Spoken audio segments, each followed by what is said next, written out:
Nous avons proposé une vingtaine de villes. C'est simplement pour avoir un chiffre approximatif qui indique la possibilité d'occupation du territoire dans la région parisienne et qui repose sur des acquis. C'est-à-dire qu'il y a déjà des conurbations ou même des intercommunalités, etc., qui existent. Mais ce que l'on veut dire, c'est qu'il n'y a pas de raison pour que ces accumulations d'entités urbaines soient aussi maltraitées qu'elles le sont actuellement quand on les compare avec notamment des villes de province. On pense qu'il est très important d'avoir de véritables entités urbaines capables de se confronter les unes avec les autres, de rivaliser éventuellement, en tous les cas d'une certaine émulation, d'une certaine complémentarité aussi, autour de Paris qui ne va pas être découpé en petits morceaux, bien entendu. Mais notre idée, c'est de dire aussi qu'il est important que, pour gouverner tout ceci, il y ait quelques grandes entités, qu'il y ait quelques grands élus, pour parler simplement, qui administrent cet ensemble. Et quand on dit une vingtaine, on pense que c'est raisonnable dans le débat démocratique. Il y a forcément une adéquation entre la gouvernance et la géographie.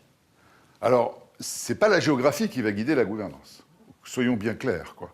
La gouvernance, c'est une affaire de démocratie. Donc c'est une affaire politique. Mais la géographie, elle peut être une aide à la décision. Il y a des entités urbaines, il y a des ignorances géographiques dans notre région qui sont indécentes.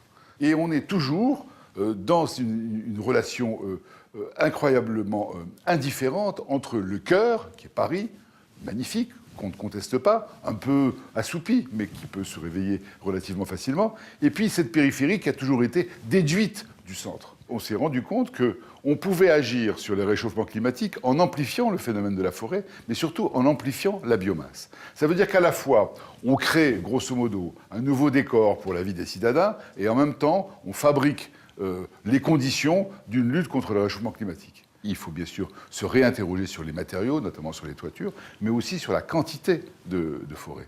On a proposé d'augmenter. Au début, on pensait qu'il fallait augmenter les forêts de 50%, et on s'est rendu compte, toujours grâce au calcul, que 30% suffisait. Mais 30%, c'est un territoire énorme. Ça veut dire que ça pose la question de l'utilisation des sols, et notamment de la grande agriculture céréalière qui est très présente dans la région parisienne, et qu'il faut donc une espèce de grande discussion globale pour essayer de répartir les sols de manière plus efficace entre céréales, qu'il faut bien sûr garder, entre culture vivrière et forêt. Et tout ceci, ça fait l'objet d'une action très forte qui correspond bien aux engagements que notre pays a pris dans le cadre du protocole de Kyoto et bientôt dans les nouvelles réunions. Quand on parle de la forêt, on est obligé de parler de l'eau, puisque l'un ne va pas sans l'autre. L'eau devient pour nous un élément essentiel. Et l'anecdote, on dit en toute simplicité que si on pouvait se baigner dans la Seine, réellement, on améliore non seulement la vie de nos concitoyens, mais aussi on a une attractivité touristique inégalée. Venez vous baigner dans la Seine et vous allez avoir 3-4 millions de touristes en plus, dans Paris en tous les cas. Du point de vue de la vie quotidienne, la question de la mobilité est une question essentielle. C'est-à-dire qu'on s'attend d'un jour à l'autre à une véritable révolution dans certaines lignes, quoi. C'est-à-dire qu'on pense qu'il va y avoir des émeutes, pour parler simplement. Parce que la condition n'est plus possible. Le temps de transport augmente actuellement en région parisienne, ne serait-ce que pour des gens qui travaillent dans ce bureau. Ils augmentent et ils sont de plus en plus inconfortables. Donc là, il y a eu une catastrophe au niveau de notre civilisation dont personne n'a perçu l'ampleur, mais aujourd'hui, on le ressent très fortement. Nous avons regardé plus précisément comment essayer de faire avec ce qu'on a. Ça veut dire simplement essayer de connecter des lignes qui ne sont pas connectées entre elles dans une espèce d'action immédiate. Et on pense qu'à 2-3 ans, on devrait pouvoir arriver à quelque chose de ce point de vue-là.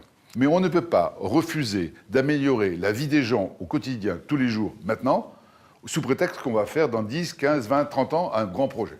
La consultation du Grand Paris, elle aura eu pour effet principal de mettre en évidence, de la part de gens qui font de l'architecture et de l'urbanisme, cette question des transports qui est abordée par toutes les équipes, avec des raisonnements forcément un peu différents, mais tous convergent, toutes les équipes en tout cas convergent vers un effort colossal à faire très vite pour essayer d'améliorer l'ordinaire. Moi, ce qui m'intéresse dans ce métier, c'est sa capacité d'ouverture au monde. Moi, ce métier, je le fais pour voir mieux le monde. Je m'intéresse au monde, pas seulement parce que je voyage, mais je suis issu de plusieurs cultures. Ça m'a formé comme ça. Et puis j'ai très vite appris à m'intéresser à des situations urbaines un peu particulières. Donc moi, personnellement, je considère que l'histoire du Grand Paris est une sorte d'aboutissement d'un parcours qui m'a incité à faire de l'architecture toujours ancrée dans l'urbain, et des fois même en privilégiant l'urbain par rapport à l'architecture. Ça, c'est des choix que j'ai faits et que j'assume avec grand plaisir. Ce métier, aujourd'hui, il aboutit formidablement bien dans cette espèce de façon de s'adresser aux autres via ce qu'on appelle l'urbanisme, qu'il faut prendre dans le sens de l'urbain, au sens où des gens sont polis entre eux et on dit qu'ils sont urbains. Moi, j'aime bien cette situation-là, cette définition-là. Je préfère celle-ci à celle que j'ai beaucoup aimée il y a quelques années d'Henri Lefebvre, qui décrivait dans l'urbain précisément la crise. Moi, je pense aujourd'hui qu'avec l'urbain, on peut donner la réponse.